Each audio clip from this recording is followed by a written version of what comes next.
Om Namo Narayana, welcome back to another video with Baby Yoda and myself. Today we're looking at chapters 44 and 45 in the Ramayana. 44 is called Mareecha Killed. After the son of the Raghu clan instructed his brother like this, he tied to his waist a golden sword with great luster. That warrior of unmatched valor in this world took his bow, which was like an ornament to him, and tied 2 quivers on his back. Seeing that great Rama coming towards him, with great fear and with an aim of deceiving him, the deer disappeared first and then again came before him. And Rama, after tying the sword securely and lifting the bow, followed quickly. Rama saw that shining animal running ahead of him, again and again turning back and looking at him. It was running beyond the reach of his bow now and then, and was tempting him. Suspecting it would be caught, and being scared, it flew up into the sky. Being seen and not being seen at times in the forest, it looked like the moon of the autumn season surrounded by scattered clouds. Mareecha, as the deer, appeared very near sometimes, and at other times he appeared very far off. And appearing and disappearing and running away, he went far away from the hermitage. Rama became angry to the tiresomeness created by this tempting, and sought some shade and waited in the green grass. Mareecha maddened Rama, and was seen by him not far off, but surrounded by many animals. Feeling that Rama desired to catch him, that deer ran further to a far-off place, and out of fear for a moment disappeared. Seeing it again far away, coming out of a group of trees, that greatly lustrous Rama decided to kill that deer. Rama became very angry, lifted an arrow which was shining like the sun, put it firmly on his bow, drew it with his force, and sent that arrow, which was created by Brahma and traveled like a serpent, directly to that deer. The great arrow tore the body of that Rakshasa in the deer form, reached the heart, and pierced it. Pierced by that arrow, Mareecha jumped to the height of a palm tree, shouted in a loud way, and fell on the floor almost dead. Mareecha, who was breathing his last, gave up his false form and recollected the words of Ravana, who wanted that Lakshmana should also be sent away so that he could abduct Sita. Realizing that the proper time had come, he imitated the voice of Rama and said, "Sita! Lakshmana!" The matchless arrow of Rama struck his vital parts, and that Rakshasa gave up his deer form and assumed his big body and gave up his life. Seeing the horrible-looking Rakshasa, who was lying and moving his limbs on the ground, drenched with blood, Rama remembered the words of Lakshmana, and his mind went back to Sita. He thought, "This is the magic of Mareecha, as was clearly seen by Lakshmana, and in the same way as told by him, I have killed him." That Mareecha screamed in a loud manner, "Sita and Lakshmana," and then died. Having heard it, what would Sita be now thinking? What would Lakshmana with his great hands be thinking? And when Rama reflected this way, he was greatly worried and stunned. Because of killing the Rakshasa, and because of his shouting in that way before his death, Rama was greatly sad, as well as scared and despondent. Then Rama killed another deer, collected its meat, and departed quickly towards Janasthana. Thus ends chapter 44. Chapter 45 is called Lakshmana in Search of Rama. Hearing the sound of pain, which was her husband's voice from the forest, Sita said to Lakshmana, "You go to Rama and find out what happened. My heart is trembling and my soul is not in the place where it should be there. After hearing the cry of anguish from the forest requesting for help, you ought to go and protect your brother. You run quickly there as your brother is requesting for help, just like a bull which has been caught by a lion." Yet, as per the instructions of his brother, Lakshmana did not move from there, and seeing that, the very angry Sita said, "O son of Sumitra, you are an enemy of your brother in the form of a friend, for in this situation you are not going to help him. You desire for the destruction of Rama for my sake, and I know for sure that you are not going to help Rama because of greed. I think that you do not have any love towards your brother, and that is why you are standing here, though Rama, with great luster, is not here. You are standing here without attending to the main duty for which you have come by not going there when he is in difficulty. And what is the use of my being here?"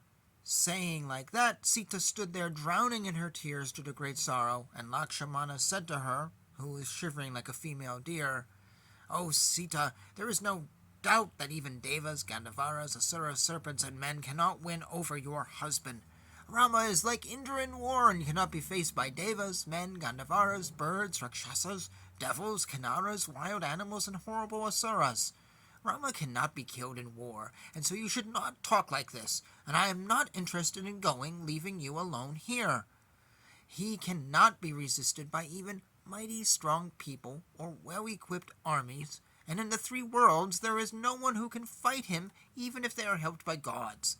Relieve your heart and give up your sorrow. Your husband would come back quickly after killing that great deer.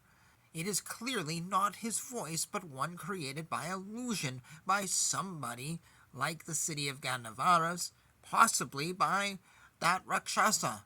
O Sita, you have been deposited by Rama with me for safekeeping. I am not willing to leave you here.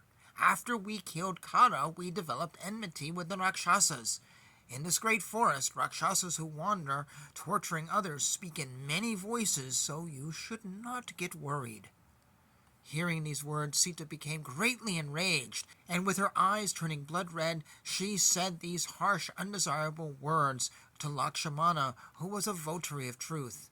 "O man of bad conduct, O cruel one, O blot to your clan, I think that the distress of Rama is pleasing you. O Lakshmana, in spite of seeing the great distress of Rama, you speak such cruel words, and if this occurs among rivals, it would not be surprising. You seem to be cruel and walking with disguise. You are a bad one who is following Rama when he is alone, for my sake covering your true intention, possibly instigated by Bharata. Your and Bharata's intentions will never be filled. Would I leave my husband who is black like a blue lotus, having eyes like a lotus flower, and love ordinary men like you? I would give up my life in your presence now, for without Rama I do not want to live on this earth even for a second." Hearing these harsh and uncivil words of the agitated Sita, Lakshmana, who had won over his senses, said to her, with folded hands, "You are like a goddess to me, and I do not intend to reply to you." Such unworthy words coming from a woman is not surprising, as in the world it is well known that ladies exhibit such characters. Ladies are beyond dharma, whimsical, inconsistent, sharp-tongued, capable of wounding others. Ah, Sita, I cannot tolerate such words, for they are red-hot arrows piercing my ears. I am arguing for justice, and so your harsh tone is not justified. Let all those who are in this forest bear witness to what I say. By doubting me, you may be ruined by the natural callous conduct of ladies, as I am only following my elder brother's words. I am going to see Rama. Let all the gods of the forest protect you. I see dreadful omens before me, and I am not sure whether I would be able to see you along with Rama on my return." When Lakshmana said like this, Sita started crying, and with tear-drenched eyes she said, "O Lakshmana, without Rama I will enter the river Gandhavari and bind myself to death, or I will sacrifice this body by falling from a difficult terrain. I will drink strong poison or enter a raging fire, but I will not touch any other male except the son of a Raghu clan, even by my foot." Like this, with great sorrow, Sita started blaming Lakshmana by hitting her belly with her own hands. The son of Sumitra, seeing the sad state of that dejected lady who had broad eyes, consoled her, but Sita refused to speak to the brother of her husband. Then Lakshmana, after saluting Sita, and after bending a little to show his respect, looked at her, thought of various ways to protect her, and then started to join Rama. And thus ends chapter 45.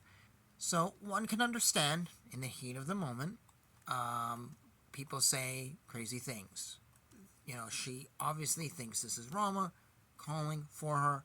He went after a Rakshasa, so obviously she's worried. Very, we've all done that. But the fact that she seems to be completely out of touch with who Rama is, which Lakshmana describes accurately, is a little bit unrealistic. I mean, she literally forgets that her husband is can't be killed. He just, in 20 minutes, killed 14,000 people, but, someone... I don't know.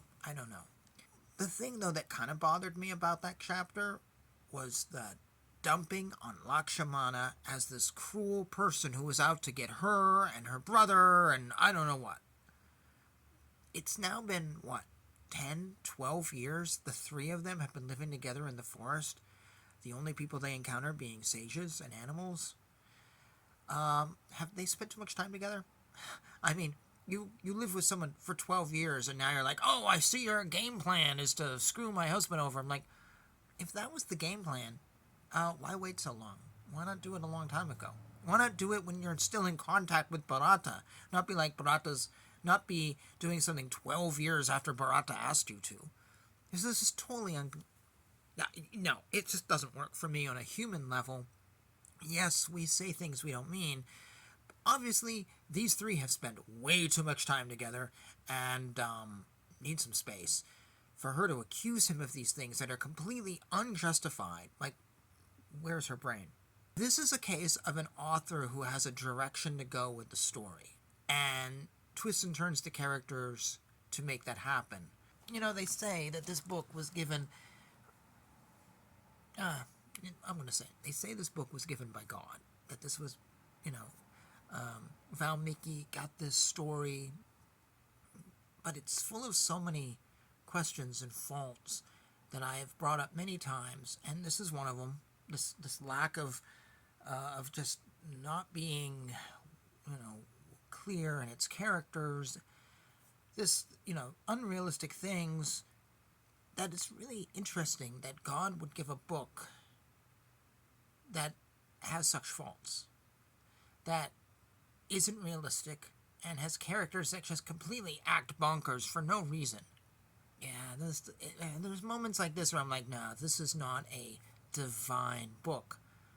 This is a book maybe inspired by, but I can't believe God wrote something so poor. And I know a lot of you will hate me for saying that.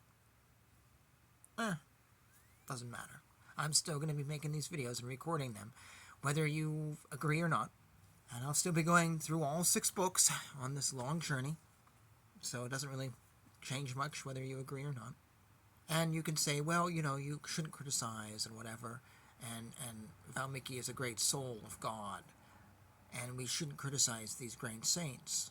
But what if we have it wrong?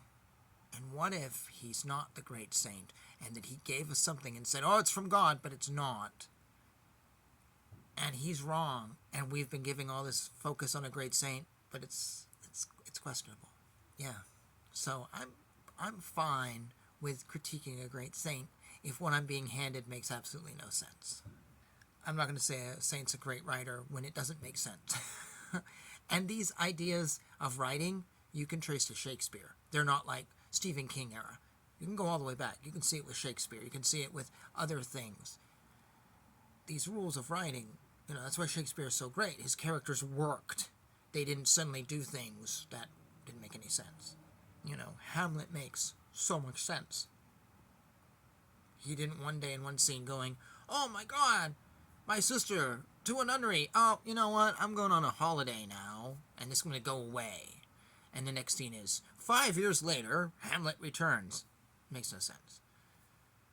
So, if you think I'm off, then Shakespeare was off, and writers going back to the beginning were off. And you have to ask yourself, why would God create a holy book that's off, and then centuries of writers afterwards that knew how to write?